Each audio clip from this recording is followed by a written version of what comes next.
এতক্ষণ যাবৎ আপনাদের সামনে যিনি অত্যন্ত চমৎকার করে আপনাদের ঈমান জাগরণে আলোচনা শুনিয়েছেন, তিনি নাস্তিকদের বিরুদ্ধে আপনাদেরকে সজাগ হওয়ার জন্য আহ্বান করেছেন। আর আমি আপনাদেরকে হিন্দুত্ববাদী আগ্রাসনের বিরুদ্ধে সজাগ হওয়ার জন্য আহ্বান করছি। কোন মুসলমানের সাথে অমুসলিমদের ব্যক্তিগত কোনো দ্বন্দ্ব নাই। দ্বন্দ্ব শুধু তখন ঈমানের মাসআলা আসবে যখন। পৃথিবীব্যাপী আজকে দুটি ভাগে বিভক্ত, এক হলো কুফর, আরেক হলো তাওহীদ। একটু মনোযোগ দেন।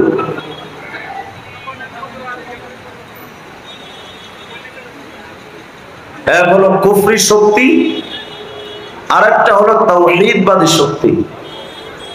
এটা চিরসত্য যে কুফরি শক্তি সারা জীবন তারা ঈমানের বাতি তাওহীদের জ্যোতিকে নিভিয়ে দেওয়ার জন্য যুগে যুগে চেষ্টা করেছে, কিন্তু যুগে যুগেই তারা ব্যর্থতায় পর্যবসিত হয়েছে। কুফরি শক্তি কখনো কোথাও সফলতা লাভ করেছে এমন কোন ইতিহাস পাওয়া যায় না, কিন্তু তাওহীদবাদীরা সর্বত্র সর্বমহলে যে তারা উজ্জীবিত হয়েছিল এটার প্রমাণ হাজার হাজার লাখো লাখো আছে। দুঃখজনক হলে আজ আমাদের দেখতে হচ্ছে 92% মুসলমানের বাংলাদেশে অতি আফসোসের সাথে আজকে আমাদের সামনে কুফরি শক্তির উত্থান সহ্য করতে হচ্ছে। আমি এ ব্যাপারে কারো বিরুদ্ধে বক্তব্য দিতে আসিনি, শুধু আমার আত্মরক্ষা করার অধিকার আমার বাংলাদেশে আছে। আমরা কারো উপরে তরবারি চালাতে চাই না, কিন্তু আমার উপরে যদি কেউ তরবারি চালায় আমরাও কিন্তু চুপচাপ বসে থাকার মানুষ নই। এটা সবাইকে মাথায় রাখতে হবে। আমরা কারো উপরে হামলা করতে রাজি নই, কিন্তু আমার ইসলামের উপরে যদি কেউ হামলা করে বসে, আমরা কোন জাতির উপরে হামলা করতে অভ্যস্ত নই, কিন্তু মুসলমান জাতির উপরে যদি কোন জাতি হামলা করে বসে, আমরা কোন মন্দিরে হামলা করতে অভ্যস্ত নই, কিন্তু আমার মসজিদের উপরে যদি কেউ চোখ রাঙানি দেখায়, মুসলমানদের সিদ্ধান্ত হলো আল্লাহ এবং রাসূলের সিদ্ধান্ত অনুযায়ী আমরা হিন্দুদের নিরাপত্তা দিতে জানি, বৌদ্ধ খ্রিস্টানদের দুর্গা এবং তাদের গির্জার নিরাপত্তা দিতে জানি, কিন্তু আমার ইসলামের উপরে যদি হিন্দুত্ববাদী আগ্রাসন হামলা করে বসে মুসলমান চোখ উপড়ে ফেলবে। এটা আমাদের মুসলমানদের ঈমানি চেতনা। অগ্রিম আমরা কারো উপরে হামলা করতে চাই না। সময় যেহেতু কম, বিস্তারিত আলোচনা করার মতো সুযোগ নেই।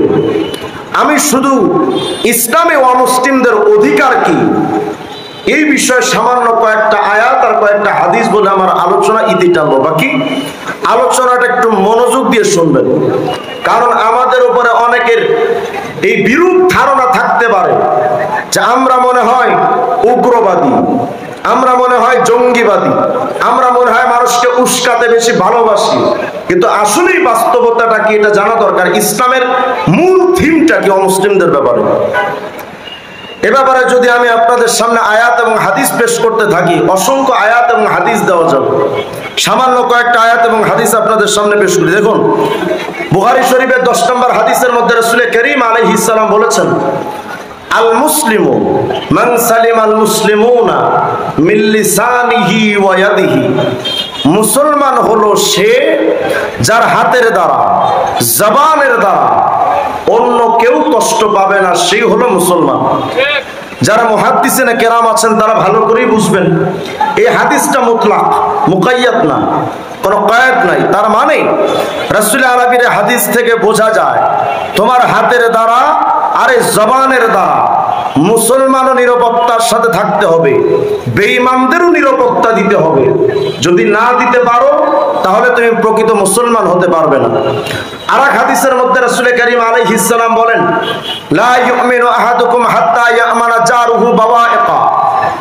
তোমার অনিষ্টতা থেকে যদি তোমার প্রতিবেশী নিরাপত্তা না পায়, তাহলে তুমি পাক্কা ইমানদার হতে পারো না। প্রতিবেশী বলে শুধু রাসূল আরবি মুসলমানদের উদ্দেশ্য করেননি, অমুসলিমদের নিরাপত্তা নিশ্চিত করা এটাও নবীজির ইশারা, এটাও নবীজির ইঙ্গিত যে তোমার প্রতিবেশী হোক সে মুসলমান, হোক সে বেঈমান, সে যাই হোক না কেন, তোমার দ্বারা যেন সে তোমার দ্বারা কোনো কষ্ট না পায়, এটা রাসূল আরবি আলাইহিস সালামের আদেশ। হযরত জিবরিল আমিন আলাইহিস সালাম নবীজিকে প্রতিবেশীদের ব্যাপারে এত বেশি নসিহা করতেন, এত বেশি নবীজিকে আদেশ দিতেন, নবী একদিন বলেই ফেললেন, মা যালা জিবরিল ইউসুনি বিল জার হাত্তা জানান্তু আন্নাহু সাইওয়ারিসুহু। আমি প্রতিবেশীর হকের ব্যাপারে এত এত বেশি নির্দেশনা পেয়েছি, আমি এক পর্যায়ে ধারণাই করে বসতাম যে এমন হতে পারে যে প্রতিবেশীকে আমার সম্পত্তির ব্যাপারে তাদের ওয়ারিস বানায় না দেওয়া হয়। এতটা বেশি প্রতিবেশীর হকের ব্যাপারে আমাকে জিবরিল আমিন এতটা বেশি আমাকে ওসিয়াত করতেন। ভাইরা, আজ তো প্রতিবেশীর হক আমাদের কাছে নাই। বিএনপি আওয়ামী লীগরে মারে, আওয়ামী লীগ বিএনপি রে মারে, জাতীয় পার্টি ক্ষমতা আসতে মারবে। বাংলাদেশের 52 বছরের ইতিহাসে আমরা এটাই দেখি। এখন আবার অন্যরা মানে না, নৌকা ইগল রে মারে, ইগল নৌকারে মারে। কতক্ষণ আছে না নাই? এই যে প্রতিবেশীর উপরে হামলা করা, আমি কোন নির্দিষ্ট সংগঠন বা দলের রাজনৈতিক ব্যক্তিত্ব নই, সুতরাং কোন দলের দিকে ইঙ্গিত করে কথা বলা আমার উদ্দেশ্য না। বাংলাদেশের 52টা বৎসরের ইতিহাসে আমরা এটাই দেখেছি, যারা যখন ক্ষমতায় আসছেন বিপক্ষ শক্তির উপরে হামলা করেন, প্রতিবেশীর উপরে হামলা করেন। এটা মনে রাখা চাই, আপনি যেই প্রতিবেশীর উপরে হামলা করেন, আপনার ইন্তেকালের পর ওই প্রতিবেশীটাই কিন্তু আগে আপনার কাজে লাগে। ওই প্রতিবেশী আপনার কবর খনন করতে যায়, ওই প্রতিবেশী আপনার কবরে বাস কাটতে যায়। সুতরাং কেউ কোনো প্রতিবেশীর উপরে হামলা করা, জুলুম করা, এটা ইসলামের কোনো আদর্শ নয়। শুধু ইসলামের মুসলমানের ব্যাপারে এমন কথা এমন নয়। বুখারী শরীফের মধ্যে 3166 নম্বর হাদিস, রাসূল করিম আলাইহিস সালাম বলেন, দেখো, মান কাতালা মুআহাদা লাম ইয়ারিহ রাইহাতাল জান্নাহ। যদি কোনো ব্যক্তি কোনো অমুসলিম নিরাপত্তায় আবৃত কোন অমুসলিমকে যদি কোন মুসলমান হত্যা করে, আল্লাহর নবী বলেন, লাম ইয়ারিহ রাইহাতাল জান্নাহ, সেই ব্যক্তি জান্নাতের সুঘ্রাণও পাবে না। অথচ ওয়া ইন্না রিহাহা তুজাদু মিন নাসিরাতি 40 আমা, অথচ জান্নাতের ঘ্রাণ 40টা বছরের দূরত্বের রাস্তা থেকে জান্নাতের ঘ্রাণ পায়। এমন জান্নাতের ঘ্রাণ যদি কোনো অমুসলিমকে কোনো মুসলমান হত্যা করে, ওই মুসলমান জান্নাতের যাওয়া তো দূরের কথা, জান্নাতের ঘ্রাণটুকু পাবে না। ভাবতে পারেন কি মানবতার নবী, কি দয়ার নবী রাহমাতুল লিল আলামিন শুধু মুসলমানদের নিরাপত্তা নিশ্চিত করেননি, তিনি অমুসলিমদের নিরাপত্তা নিশ্চিত করেছেন, সমস্ত অমুসলিমদের অধিকারকে সংরক্ষণ করেছেন। শুধু তাই নয়, আল্লাহ তাআলা কোরআন শরীফের মধ্যে অমুসলিমদের অধিকার দিয়েছেন। ইসলামে অমুসলিমদের টোটাল দিক থেকে অধিকার দেওয়া হয়েছে। এজন্যই আমরা অমুসলিমদের দুর্গা পূজায় হামলা করি না, তাদের মন্দির ভাঙচুর করি না, তাদের সম্পত্তিকে লুণ্ঠন করি না। কিন্তু এটা সুস্পষ্ট কথা, আমরা তাদের উপর হামলা করি না আল্লাহ এবং রাসূলের নির্দেশে। আর আল্লাহ তাআলা পাশাপাশি আরেকটা হুকুম জারি করলেন, লা তাত্তাখিদুল ইয়াহুদা ওয়ান নাসারা আউলিয়া। অমুসলিমদের উপর হামলা করবা না, জুলুম করবা না, এতটুকু ক্ষান্ত নাই। দেখো, খবরদার, কোন অমুসলিমকে বন্ধু বানানো যাবে না। সুতরাং আজকে যারা আমেরিকার দালালি করেন, চায়নার দালালি করেন, ইন্ডিয়ার দাদা বাবুদের দালালি করেন, সুস্পষ্টভাবে কথা বলা যায়, যারা অমুসলিমদের দালালি করেন, তারা যত বড় রাবেয়া বসরি আর হাসান বসরি হোক না কেন, আল্লাহর হুকুম অনুযায়ী তারা পরিষ্কার আল্লাহ বিদ্বেষী। একথা সুস্পষ্ট ভাবে বলা যায়, কারণ আল্লাহ বলেছেন অমুসলিমদের বন্ধু বানিও না। আমরা স্পষ্ট করে বলি, আমরা হিন্দু যারা আমাদের এলাকায় আছেন, আজ পর্যন্ত দেখানো যাবে না ভারতের বাবরি মসজিদে যখন হামলা হয়েছিল, শাইখুল হাদিস আল্লামা আজিজুল হক রাহিমাহুল্লাহ 5 লক্ষ মানুষের বহর নিয়ে ঢাকা থেকে যশোর পর্যন্ত লং মার্চ করেছিলেন। এর মাঝখানে কোন একটা মন্দিরে কোন মুসলমান হামলা করেনি, কোন একজন হিন্দুর উপরে কোন মুসলমান হামলা করেনি। বাবরি মসজিদে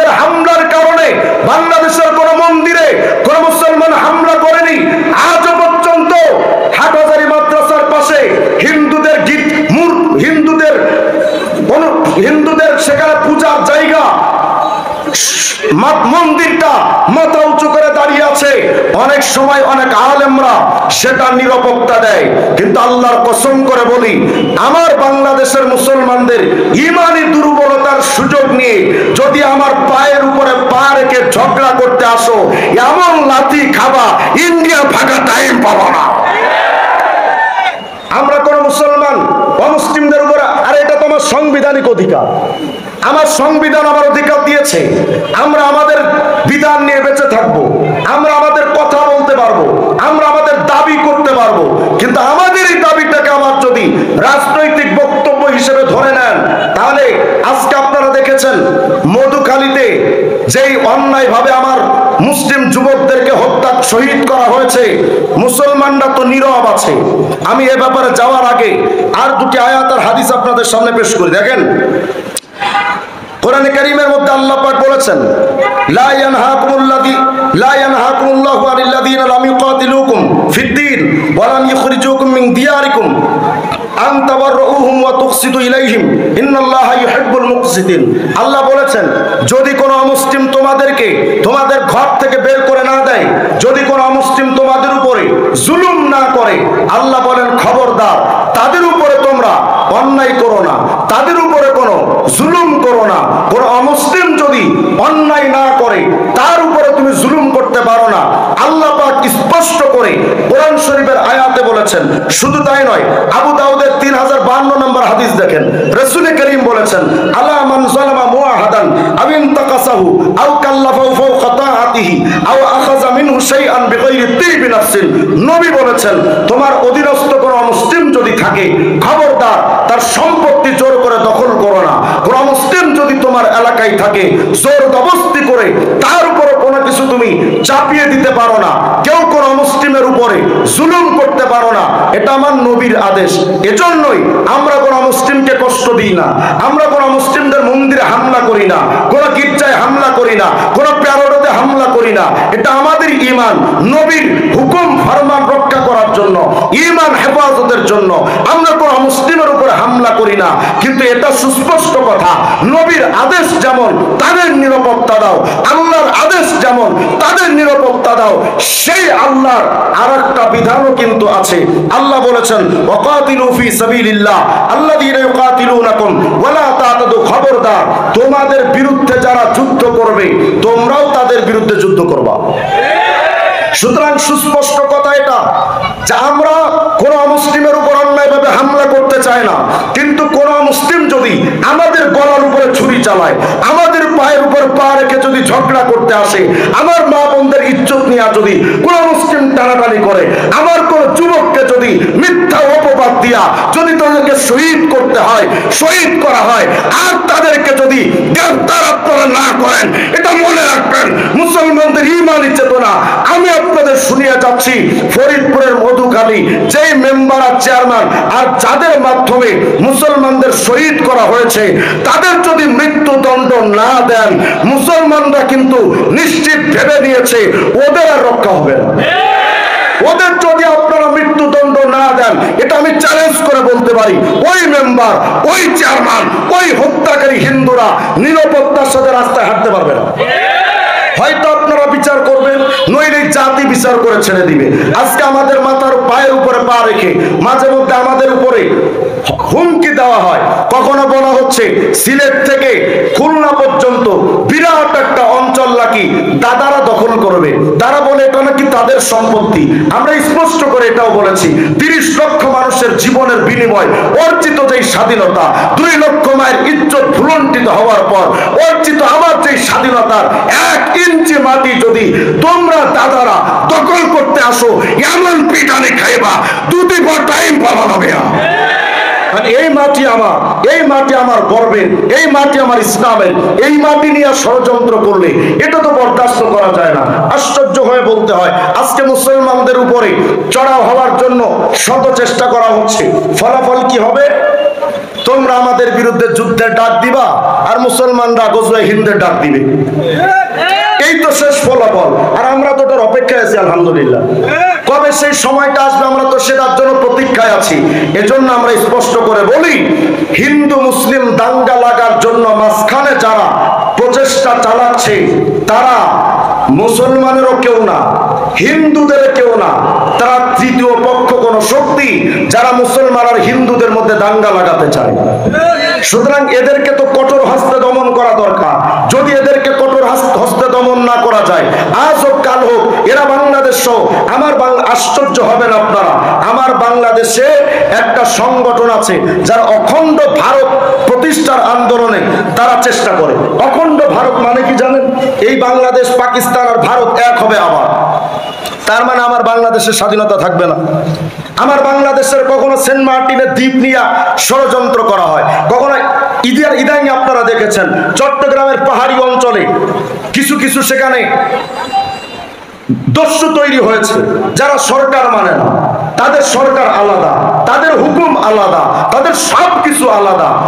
আমরা মুসলিমরা যদি শুধু এই ঝিমিয়েই থাকি তাহলে আজও কাল হোক আমাদের উপরে বিরাটই অসভ্যতা আমাদের উপরে চাপিয়ে দেওয়া হবে। এই জন্য শেষ আপনাদের কাছে আমি অনুরোধ করতে চাই, যদি আমার বাংলাদেশের মুসলিম ভূখণ্ডে আমার উপরে হিন্দুত্ববাদী শক্তি হোক না কেন, আমেরিকার শক্তি হোক না কেন, বৌদ্ধ বা চীনের শক্তি হোক না কেন, আমরা গোলাম কার? বলেন বলেন, আমরা গোলাম কার? আমরা আমেরিকার দালালি করি, আমরা চায়নার দালালি করি, আমরা ইন্ডিয়ার দাদাদের দালালি করি, আমরা দালাল কার? সুতরাং আল্লাহর দালালি করতে গিয়ে যেমন নীরব থাকতে পারি তেমন গর্জন দিয়েও আবার জাগতে পারি। প্রস্তুত থাকবেন ইনশাআল্লাহ। আল্লাহ তাআলা আমাদের সকলকে কবুল করেন।